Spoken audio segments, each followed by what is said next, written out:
আসসালামু আলাইকুম গাইস, আশা করি ভালো আছেন। তো আমার আজকে খুব একটু আফসোস হইতাছে। আমি কিছুদিন আগে বাইকে তেল ফুল করছি। কিছুদিন আগে বাইকে তেল ফুল করার পর আজকে নিউজ দেখতেছি সব কিছুর দাম কমতেছে।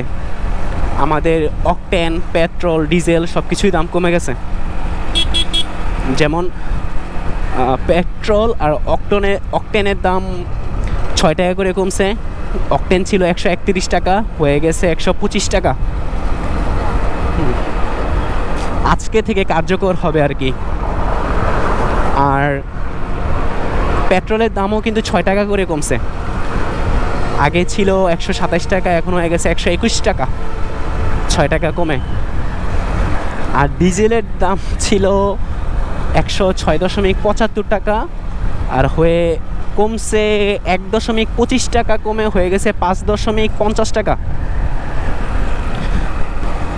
যেখানে আমি যখন বাইক চালানো শিখছিলাম, বাইক চালাইতাম, 86 টাকা ছিল অকটেনের দাম।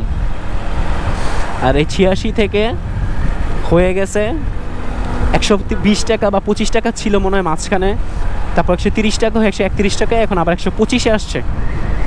আমার মতে যেটা আমি ভাবতেছি সেটা হইলো অকটেনের দাম 100 টাকা হইলে সবচেয়ে পারফেক্ট হইতো। আর ডিজেলটা সব জায়গায় দরকার। যেমন কৃষিক্ষেত্র থেকে শুরু করে সব বড় বড় ইঞ্জিন চালিত গাড়িগুলো, সব ক্ষেত্রেই ডিজেল দরকার। মানে এটা এত কম টাকা কমছে আমি বুঝতে পারলাম না। এটা যেহেতু সবচেয়ে বেশি দরকার, মানে পাবলিক ট্রান্সপোর্ট থেকে শুরু করে কৃষিক্ষেত্রে সব জায়গায় দরকার। মানে এটা 1.25 টাকা কমছে মাত্র, মানে 105.50। মানে এটা 1 টাকা না কমে ওনারা যদি এমন করতো, 1 টাকা লাভ করে একটু কম দামে আরও বেশি দিত, জনগণরা আরও সহজে এটা ইউজ করতে পারতো। এটা হলো ঢাকা চট্টগ্রাম হাইওয়ে রোড। এই রাস্তাটা খুবই বিপজ্জনক মনে হয় মাঝে মাঝে, একটা কারণে রাস্তার মাঝখানে রিক্সা উঠে যায়।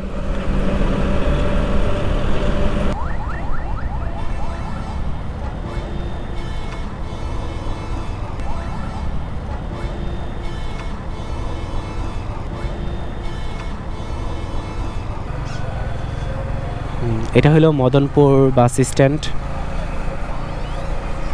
খুবই জনপ্রিয়। আগে এতটা জনপ্রিয় ছিল না, এখন যতটা জনপ্রিয় হয়েছে। আর এখানে টার্নিংটা যায় তো সব গ্যাদারিং হয়ে গেছে।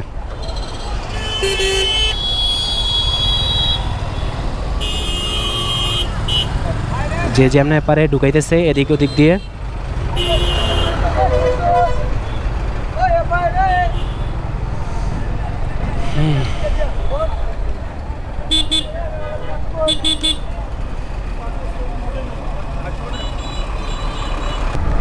দাম কিছুটা কমার কারণে কিছুটা হইলে অনেক বাইকারদের একটু স্বস্তি হবে। কারণ প্রচুর টাকা, 130 টাকা রে ভাই, 130 টাকায় 1 লিটার তেলের দাম। মানে মানে কিছু কথা, কোনো কথা হইলো এটা? মানে কি একটা অবস্থা, মানুষের কামাই কত টাকা? এর মধ্যে যদি ফুল ট্যাঙ্কি তেল ভরতে গেলে 1300 টাকা খরচই হয়ে যায়, তাহলে থাকে কি একটা মানুষের? এমনও আছে বাসা ভাড়া 8,000, একদম নর্মালভাবে থাকতে গেলে বাসা ভাড়া 8,000 দিয়ে থাকতে হয়। আর অনেকে 15,000 নিচে তো ভালোবাসা পাওয়াই যায় না। তারপরে যদি 3500 টাকা এক বস্তা চাল লাগে, 3,000 টাকা যদি গ্যাসের সিলিন্ডার লাগে, মোবাইলের খরচ যদি 1,000 টাকা হয়, তারপরে কারেন্ট বিল আছে ওনাতে 2-3 হাজার টাকা লাগে, তো মাস শেষে 30-40 হাজার তো এমনিই খরচ হয়ে যায়। তো এর মধ্যে আবার বাইকের তেলের টাকা এত বেশি, মানে এটা কেমন জানি। মধ্যবিত্তদের কথা কিন্তু চিন্তা করা উচিত। আমাদের মতো মধ্যবিত্তরাই তো বাইক চালাবে। এলাকার ভিতর ঢুকছি, এখানে একটু চালাতে স্বস্তি লাগে, এত সমস্যা নাই। মানে রাস্তা খালি, হাইওয়েতে উঠতে ভালো লাগে না। যে এত জ্যামের মাঝখান দিয়ে আসলাম, গাড়ি অনেক বেশি ছিল, আর ওভারটেক করতেছিল, রাফ চালাইতেছিল। এই জন্য আমি হাইওয়েতে কেন জানি চালাইতে একদমই মন চায় না। কিছুক্ষণ পর অন্ধকার হয়ে যাবে। তো অন্ধকার হয়ে গেলে আমি আর কোনো ভিডিও ফুটেজ দেখাতে পারবো না কি, এটাও আমি জানি না। তবু এখন ভিডিওটা শেষ করতেছি না, কিছুক্ষণ পরেই শেষ করব যাওয়ার সময়। তো এই যে সামনে আমি একটু হালকা মডিফাই করছি সামনের চোখ দুইটা, তো এটাই, আর কিছুই না। তো কাজ শেষ, তো এখন চলা যাই বাসার দিকে। 6:59, 7টা বাজতেছে, 1 মিনিট বাকি 7টায়, যে 7টা বেজে গেছে। একটু এখন রওনা দিতেছি বাসায়। যাওয়ার পর আবার পড়াইতে যেতে হবে, মানে কি একটা ঝামেলা। পড়াইতে যাওয়ার পর আবার ওইখান থেকে আবার আবার আরেক জায়গায় যেতে হবে, আরেকজনের সাথে দেখা করার জন্য। এই যে এইসব যে কেন দেয়, হ্যাঁ কেন কীছি, আমি তো এখানে হাইওয়েতে উঠে যাব। আচ্ছা ওকে ওকে উঠেন উঠেন, আচ্ছা সমস্যা নেই। এই যে এই এলাকাটা এমন হয়েছে আমাদের এলাকা থেকে বেশি উন্নত। এটা মানে শহরের থেকে অনেক দূরে, বিয়ন্ড দ্য সিটি। কিন্তু মানে আমাদের শহরের ভিতরে এলাকা থাকা সত্ত্বেও মানে রাস্তাঘাট এমন ভালো না।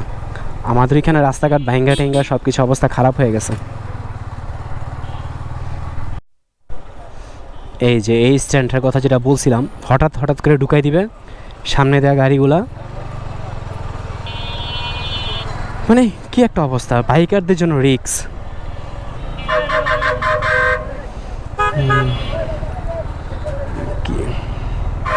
এত জ্যাম,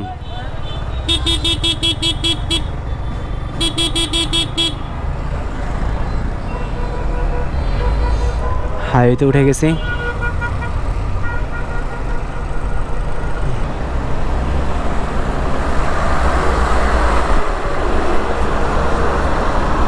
এই অটোগুলা রাস্তার মাঝখানে সামনে দিয়ে আসতেছে, রং সাইড দিয়ে ডিপার মারতে মারতে আসতেছে, মানে কি একটা অবস্থা, বাজে অবস্থা। বাংলাদেশের হাইওয়েটা কবে যে ঠিক হবে। যে মাঝে মাঝে 4th গিয়ারে 20-এ চালাই, তো পাওয়ার কখনো কম ফিল হয় না।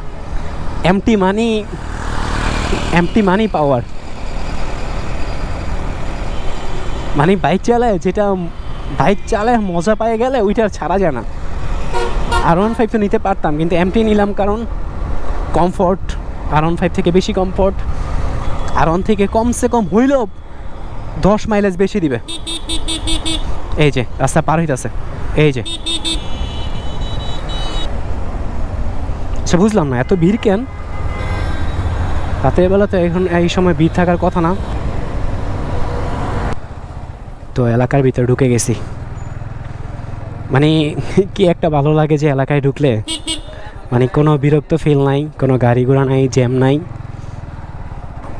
সাবস্ক্রাইবের কথা বললাম না, আজকে এতটুকু পর্যন্তই।